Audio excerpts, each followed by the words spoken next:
guess welcome back to the Chill Sounds and Breakdowns podcast. I'm here with who am I here with? Who are you here, bud? My name's Ryker Hall. Yeah, I know who you are, man. Look, it's right like here. it. I want to throw this out there. You Dude, like this? I love that. You like this shirt? I love that shirt. It's really nice. Look, It's beautiful. It's my buddy Ryker. Man. No, man, good to see you. Good. I mean, good to see you again. I saw you just play now. And how you feeling? You just got off stage.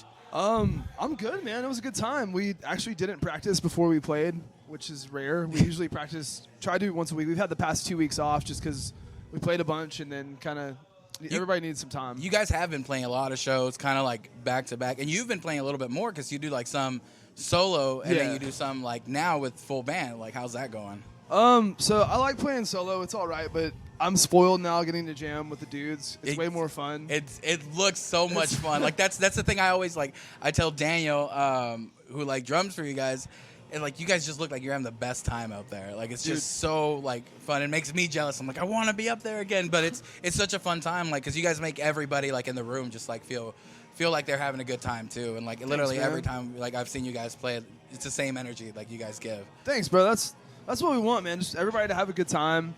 The dudes, like, so we got Kyle Farley on bass. Yeah. Edward Oropeza on guitar. America's Sweetheart. Daniel Alvarez on the drums. Yeah, I know.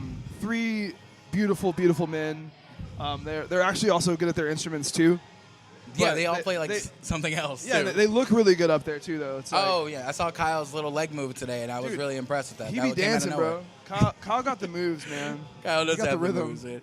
That's cool. So, I guess now, like, what are like the biggest difference that you see in like your sets as far as like with your like the ones where you do solo and like the ones where you band? I know like now like the big band's like kind of like the newest thing, so I guess this is what you're enjoying a little bit more. But what's kind of like your big differences that you're seeing out in your shows? Usually, if I'm playing solo, like I opened a normal show. By normal show, I mean like a 45-minute set solo.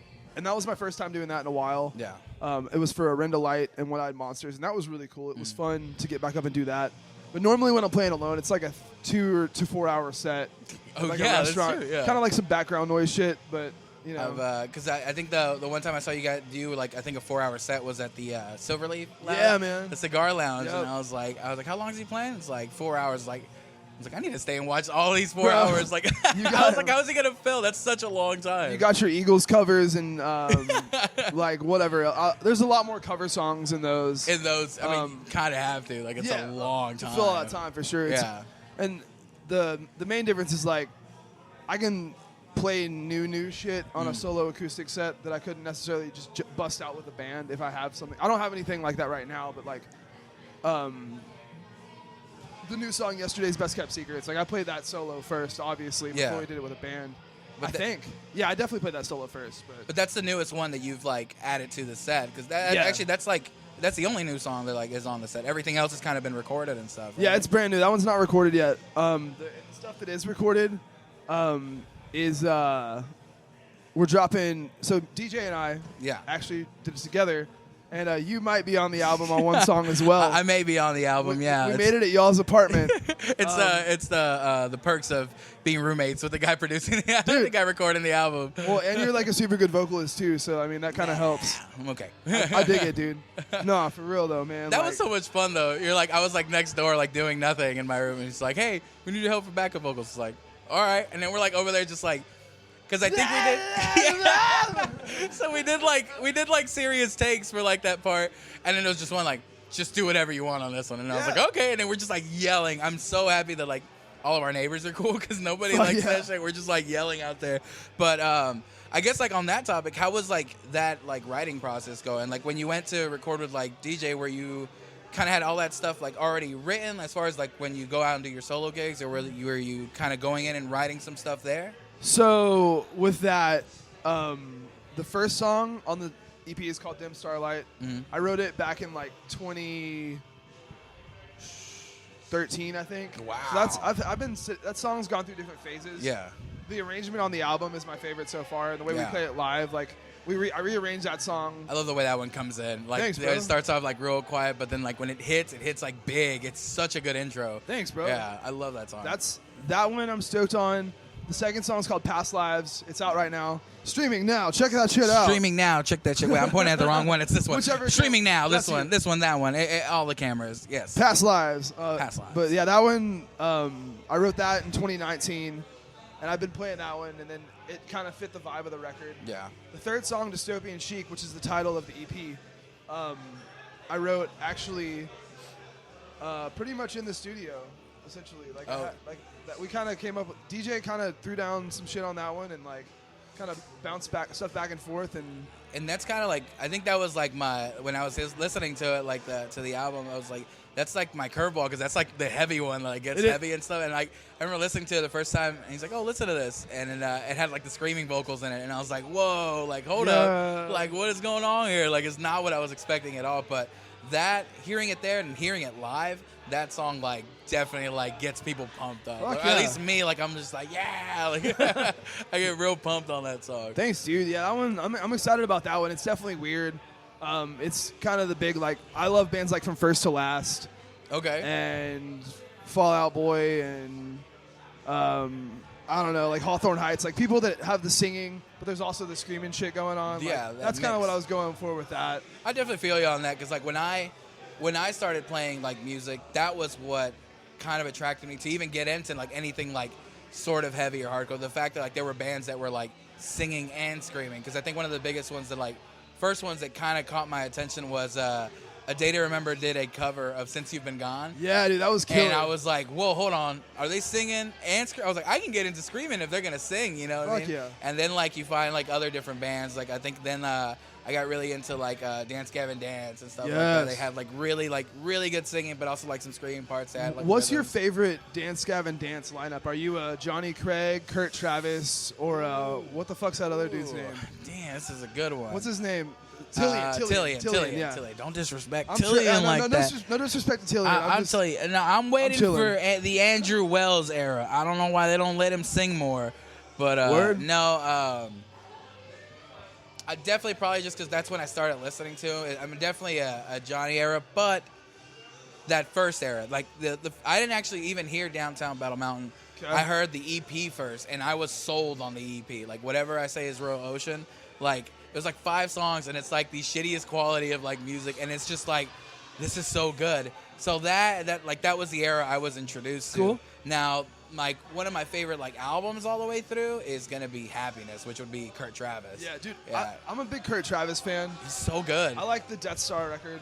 The Death Star record? Like, I feel like I need more plays on the Death Star record, but it's so good. Burning Down the Nicotine Armoire. That song is fantastic.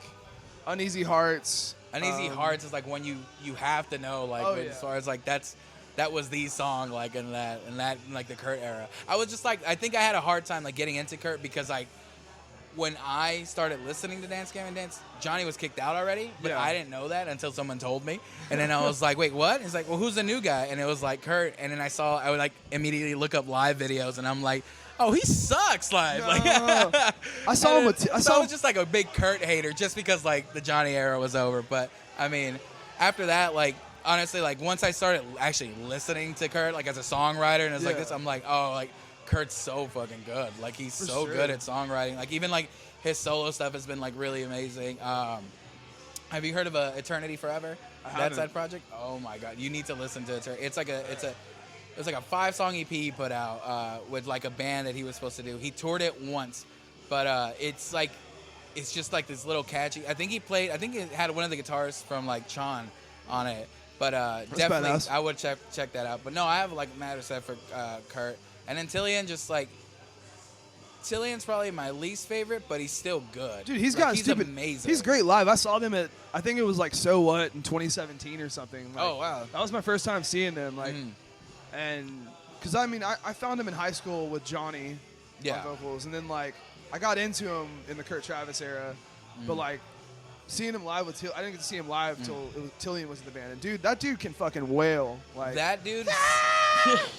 I don't know how he does it. Like that's why I was like excited when I went to, because I think the first time I saw them was like at the 10-year reunion thing that they did it was 10 years of Dance Gavin Dance. Was that all of them singing together? That was all of them that did it. That's that was my first time listening to Tillian, and I was just like, I think it was a song called Variations. I was waiting for him. I was like, there's a really high note on that one. He has to nail it. and I just saw him sing, and I'm like, this dude is just great. This dude's just amazing live. Like, he's an excellent vocalist. Like, it's crazy that range he has, that high range. Dude, it's like, stupid. It's just real stupid. He was in Tides of Man, I think, was the band he was in. Tides of Man, yeah, was like what he was fronting before, for a long time, I think. And just to see that, like, giant change in vocalist, to go to, like, a front man of, like, that caliber now, you know, amazing, it's just, like, bro. crazy. Which, I mean, like, for you, I guess, like, fronting a band, how is that, like, how do you feel like do you think it changes, like, the feel of, like, when you're out there just by yourself, and, like, as far as, like, where you're with the band, like, now, like, you're considered, like, that band's front man, you know what I mean? Like, you're kind of draws the attention. Do you ever pay attention to that, or is it really just, like, I'm up there playing, it's the same thing? I'm just up there rocking with my homies, bro. That's like, yeah. And that's, like, I don't know. I can't think of a good band name that I want to stick, so I just keep going by my name. I swear, you guys need to go with that one that y'all. I joked about Ryker Hall and the 7-inch difference. I don't know why that name sounds so What good. the fuck is up with a 7-inch difference? This song's about dicks. I Open love up that. this pit. The call-outs would just be, like, endless, you know what I mean? Fat chode. But yeah, that's cool. Like, I don't think it, like, matters. I know the guys don't care. Like, the guys are just like, you guys. I mean, everybody, like, you guys are just, like, playing. Dude, it's such a pleasure to play with those guys, man. Because, like, we gel so well because we all are into, like, the same kind of music. Yeah. Like, I mean, everybody listens to their own shit, obviously, and, like, you know, Edward shreds and plays in a lot of bands, and we're playing in a lot of DJ bands. is producing, and Kyle's been in a lot of bands before, and, like, it's just we've all done this for so long, and kind of just, like, know how to do our part in the band, whether it's shredding, you know, holding down the low end, beating the drums, singing, whatever it might be. And, like, it's cool to jam with people that, like, know what they're doing and know what they love to do. And I don't know, man. I'm just, every time we practice or play a show, it's always such a pleasure that these guys want to do this. And, yeah, like, you really couldn't have picked, like, a better group of guys, like, for this. Like, every one of them is, like super easy to get along with, super sweet. They, like, love music. Every one of them. Biggest sweethearts, bro. Yeah, you literally, like, picked, like, the biggest sweethearts out of everybody, like, we know. Real talk. Like, dude, like, it's such, like, and you can see that, you know what I mean? Like, on stage when you guys play, when you guys hang out together, the fact that you guys actually, like, hang out together, you know what I mean? We're all homies in real life. It's exactly, it's such a like, a chemistry that I guess you, like, need to have, like, with people you're playing live, because it's just contagious. Like, it gets to the people that are watching you, and it makes, like, them want to have a good time because, hey, they're having a good time. Like, I want to like, jam with them. I want to, like, be happy as well. You know what I mean? And I don't want to be the hired gun band, like, because, like, I mean, there's, like, fucking so many people that play with everybody. It's like, I don't want to be that. I want to play with people that, like, I'm genuinely cool with and friends with and, like to jam with. And I mean, we're all, like, they're writing their own shit for some of this new stuff. Like, they're probably gonna play. Really? They're probably gonna play on the next one. I think I'm gonna make that a thing. I played everything on the one that DJ and I did. DJ did the drums and some cool parts here and there, like, and a lot of the production. But as far as, like, actually playing the stuff, I did the guitar, the bass, the vocals. DJ did the drums. I can't take credit for that. I threw down, like, ideas, like, here's what I have in mind, and he went in there and programmed them things and played it and stuff. So that's, like, that was cool and kind of easy for us to do that. But I think there's something really fun about having everybody play their own parts and write their own shit. Yeah. And, like, go in the studio together and do it. So that's going to be different. That's going to be a different experience. We're going to try and do that this time around because, like, those dudes, like, my biggest regret is not having Edward play on this record. He's written such cool parts to, like, Algorithm. That's the last song on the album I forgot to talk about, Algorithm and Blues. I wrote that one in 2020. And he's written some cool parts for that. And, like, that really? was, like... So, like, now live, like, he's playing, like, the parts that he's shredding, doing the Edward thing. And I'm like, Edward's so good. Bro, I wish I could have thought of that. I thought about adding him to the, I would have been. It's like, I don't want to go back and redo anything. I'm excited with how the record came out. No, like, the record, I mean, the record hasn't been out to anybody, but yeah, he said if your roommate records it, OC might have heard it before. You get a little bit, you get a little sneak peek at some stuff. And no, like, through and through, like, I think I've been hearing it since, like, the first mixes, and still, like, the flow of that, like, record is just it's so good. You want to stick around to the end, like, and it has such a nice flow. The ending is perfect. It just definitely has. You're a on really the last nice song. Oh Is that why? That's why it's so pretty, man. It's really angelic, like singing at the end, and I don't know who did that, but 3 dudes yelling together, and it was really erotic. It's really, yeah. There was no video from that, but like, if there would have been, it would have been 3. Too hot for TV. You would have seen the 7-inch difference. More like 3.5, but it's fun. Yeah, it's cool. We're bragging. We're on camera. It's fine. Nah, I don't care. 3.5. 4 3/4. That's cool. So, so you'll be like working together on like the next project. I think so, man. If at least in some sort, I guess, like if they're down, I mean, I don't want to like be like, yeah, they're down, but if they're down to play on it, my vision is to have them come play on it. That'll be cool. I think it'd be fun. That'll be really cool. You guys definitely, like I said, have that chemistry established. So writing new music like that with them, it's going to be just exciting, and I think it's just going to be a fun time. It's like I'll come with the initial song, but it's like, hey, here's the chords, work your magic, kind of thing. When does the new record come out? I think you said it before. That's a good question, but you haven't decided yet. I think next month. Okay. I just haven't uploaded it to DistroKid to put onto the streaming services. So as soon as I sit my ass down and do that, the record will be on the way out. I'll know a date, probably late September. Late September. Yeah, that way that gives me time to promote it. Don't hold him to that. All right, Don't he can do whatever he wants to. This is like Detox from Dr. Dre. It may never come out. Oh my! Don't do that. It needs to come out. Dr. Dre dropped Detox. Okay. Well, I know you haven't dropped anything yet, but obviously, like, you're writing new music already. Are you just constantly, like, always writing? I try to be. I mean, like, I want to.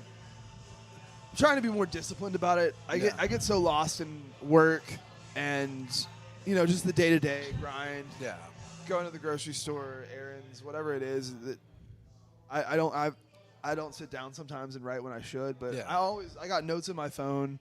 I've got chord progressions. I've got melodies in the voice memos. I'm always creating. I always hear music in my head. It doesn't stop sometimes. It drives me crazy. I feel like if you're a songwriter, that's like what your phone is. Like my phone, like I don't play any instruments. Mine is either like lyrics or ideas for lyrics that I thought of or just me humming like melodies that I thought I was like, oh, this might work for something. And it's just like, it's literally just hums. Like, and I don't do voice recordings. I don't, for some reason, I find it easier to do video recordings. And it's just like video recordings of the floor. And I'm just like talking into it and just like, yeah, that's good. And then, like, it's just like check out this like dope melody for later, future self. But I think because then I'll like go scrolling through like my stuff and I'm like, what is this? Why did I take a video of the floor and I hear it? And I'm like, oh yeah, like I was supposed to write this song. But I feel like, yeah, like you kind of just are always halfway creating stuff. And then like when you get to sit down, you're like, oh, I have all these ideas like that I can pull from and like kind of just start piecing stuff together as far as like music goes. So when you're writing, you were talking about being disciplined. Do you like sit down and like, okay, I'm going to just jam out today? Or is it just like, I had an idea the other day, so I'm going to sit down and work on it? So I kind of want to dedicate more time like every day, like maybe sit down for like 10 minutes. Oh, hold shit. on. Special guest in the building. Damn, special guest. Say hi to the camera. It's the sexy drummer and dude that's putting on this chill sounds and breakdowns. Part of the Chill Sounds and Breakdowns team. You have the founder. Sponsored Mr. Daniel by Alvarez. Jack in a Box. Yeah, I have one right here. Yeah, that's good. Got that taco. I don't want no. Actually, you know what? Yeah, put this up. I don't want to have a bunch of like on the mic. Jesus Christ! You just smelled lettuce everywhere. I just ate lettuce off my ankle. Hey, save me some. Don't eat all of them. Damn it! He's gonna eat all of them. He's gonna eat every fucking bite, dude. Yeah, I don't know. I don't know why I left them with it. I should have kept some them. ankle lettuce, man. It was interesting. You did? He put lettuce like he spelled lettuce like all it over. Fell right Is there. it in your shoe? No, I ate it already. Oh, I ate it already. It's on camera. It's cool. We're not. Watch how much of a sick fuck I am. We're not wasteful around here, okay? Ankle lettuce sweat. I guess, yeah, speaking of that, since we just saw Daniel come in here, so that's what like this whole podcast is about. It's like Chill Sounds and Breakdowns. Yes. It's just like this awesome festival that Daniel's putting on. And it's like putting so much work into it. Yeah, no, he is. Been putting so much work into everything, but like, how do you feel like playing it? You didn't play the first one, right? Like, did not play the first one. Okay. Well, we were booked. It was initially booked last year. You're right. It was supposed to be in April. Yeah. We were gonna play that, or I was gonna play. I think you were one of the first like people to be announced for it. Yeah, I think for that one. I was definitely gonna play the initial one, but then 2020 happened, obviously. old Rona came through and fucked that all up. Damn Rona. So still finna throw hands when I find you. Yeah, for real though. Luckily though, man, we got Chill Sounds coming up. Is it next weekend? 2 weeks from now. 2 weeks, August 28th. August 28th, 2 weeks from now. So not next weekend, the weekend after that, yeah. Hell yeah, but no, I was super stoked when he asked me if I still wanted to play. I'm like, fuck yeah, dude, I still want to play. We're going to do it full band, so, because we started doing the full band stuff a couple months ago, and the timing worked out to where we're going to be there and do this and throw the fuck down, man. Yeah, like this giant lineup.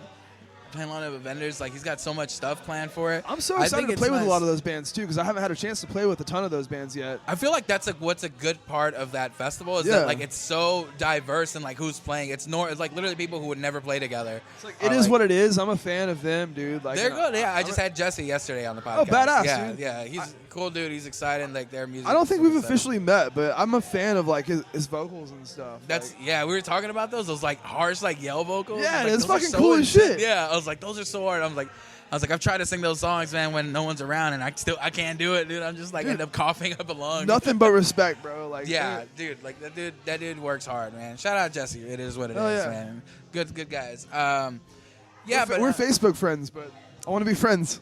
You guys, you'll meet him at the festival, if not earlier. But yeah, speaking of the festival, like, how are you feeling? Like now that like kind of live music is just coming back, you know what I mean? Like I feel like everyone's like super stoked on it. But like, hashtag blessed, baby. Hashtag blessed. Excited.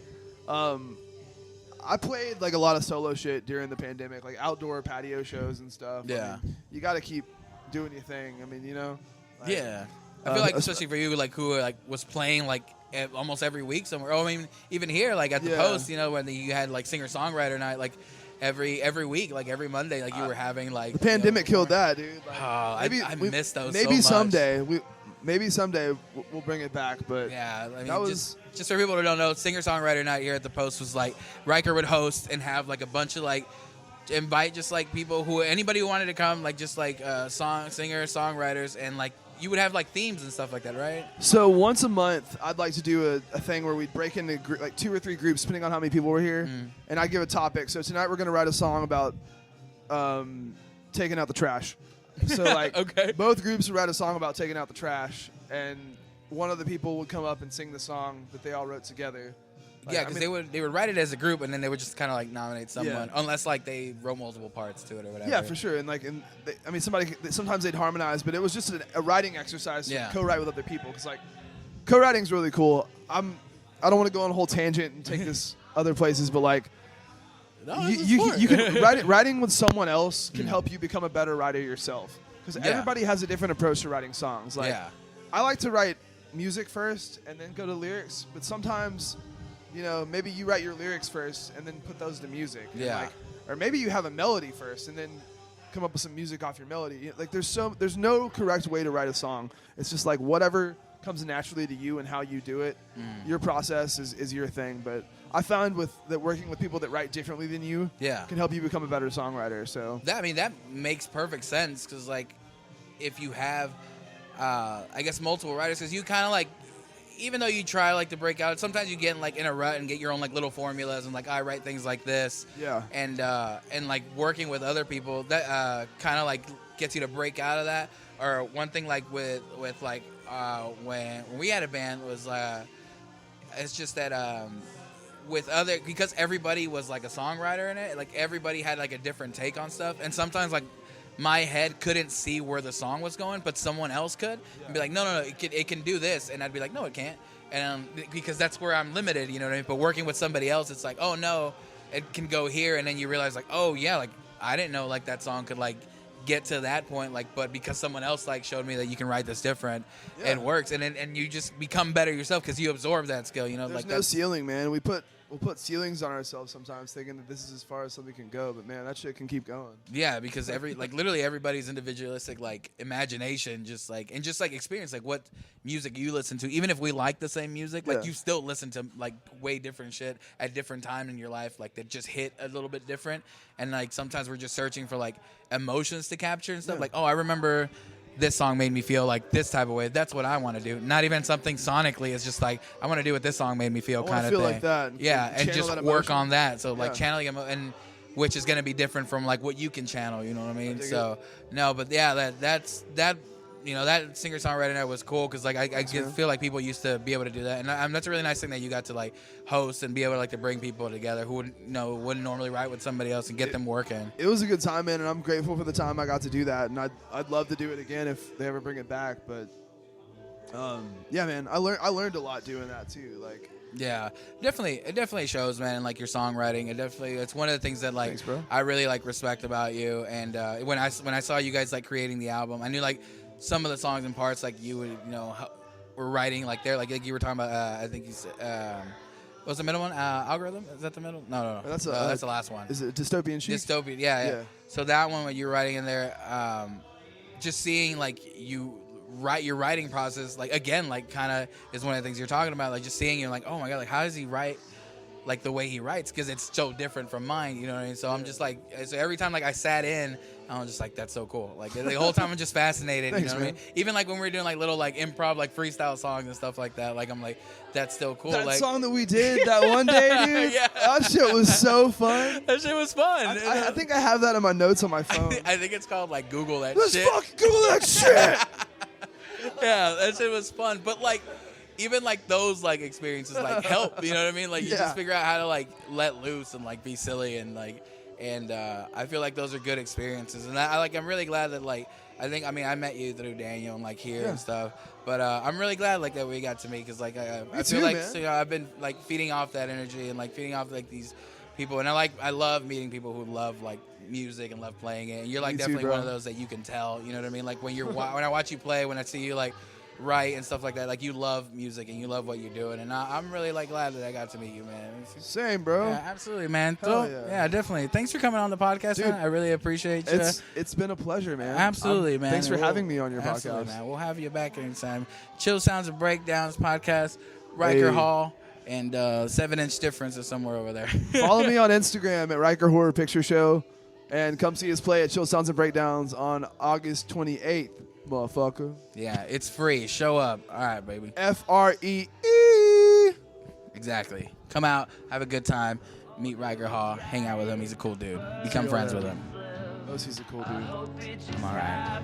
Ryker's cool. See y'all there. Nice.